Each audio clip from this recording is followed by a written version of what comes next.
this video in the Fancy Stitch Combo series, I'm going to show you how to work a stitch that is just called the mesh stitch. And I'll show you what it looks like here in a moment. This video is sponsored by Lion Brand, which gives me a chance to use their LB collection yarns, a line of yarns that I know many people haven't heard of. It's their luxury yarn that's available on their website. And I'll give you links to the yarns that I use and the LB collections, the whole LB collection, and the instructions for this stitch and how to work this stitch in the round. Everything's in the video description field as well as on my website. Let's go ahead and take a look at the stitch.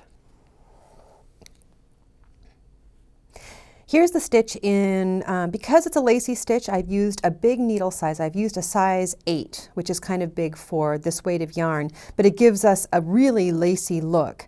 And the yarn that I'm using here is the LB Collection Crepe Twist, which is 88% wool and 12% nylon. And it's a very cool yarn because it has a unique twist to it. The way the plies are twisted together gives the stitch a lot of texture, a crisp and unique texture, I would say.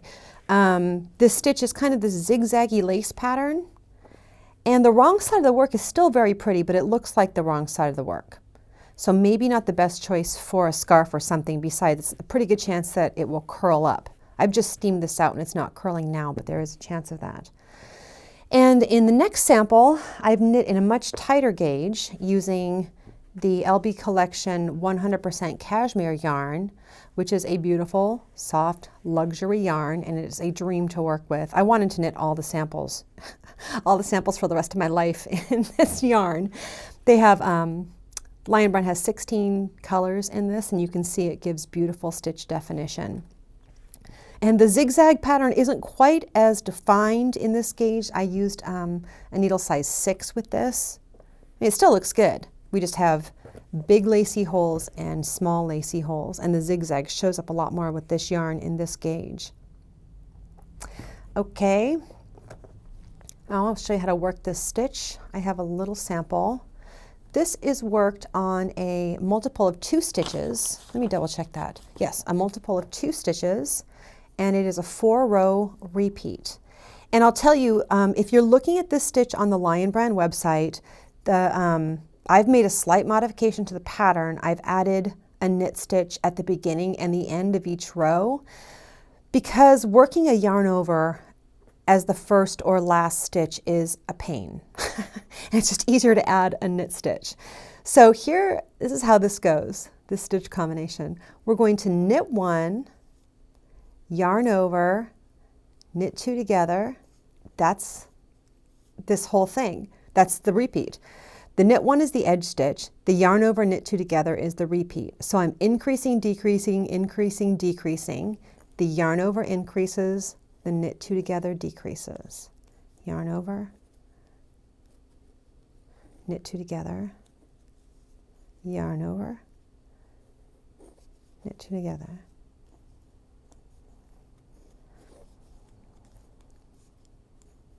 And I'm really just demonstrating how to work these stitches together in a stitch combination. If you need a slow review of the knit 2 together stitch or the yarn over, I will give you links in the video description field. So that was row 1. All of the wrong side rows, rows 2 and 4, are just plain purling.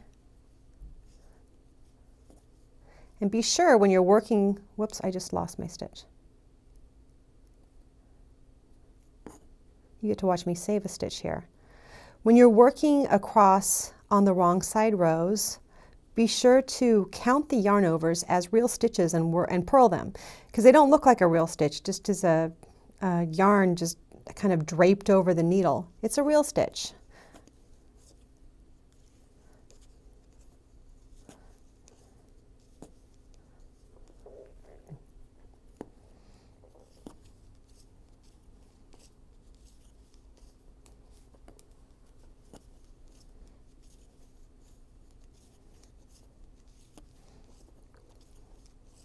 Okay, row 3 is the same but different, because it's another increase, decrease every stitch row, but we're going to do a left-leaning decrease instead of a right-leaning decrease.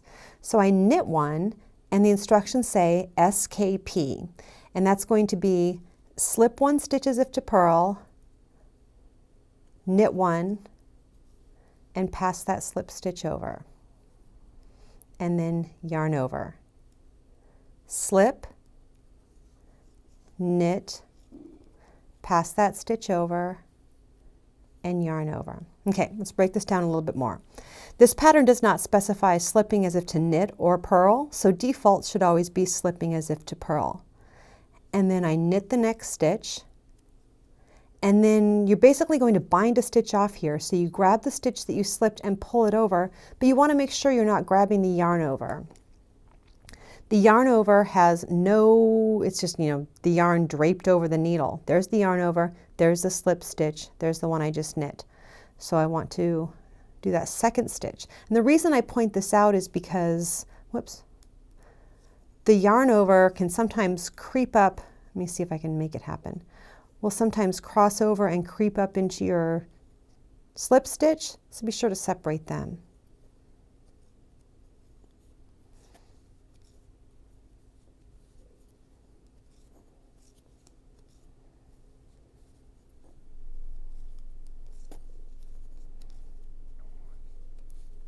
I think I made a mistake somewhere because I should have ended up with just one stitch left. That's what I get for talking and not paying attention to what I'm doing.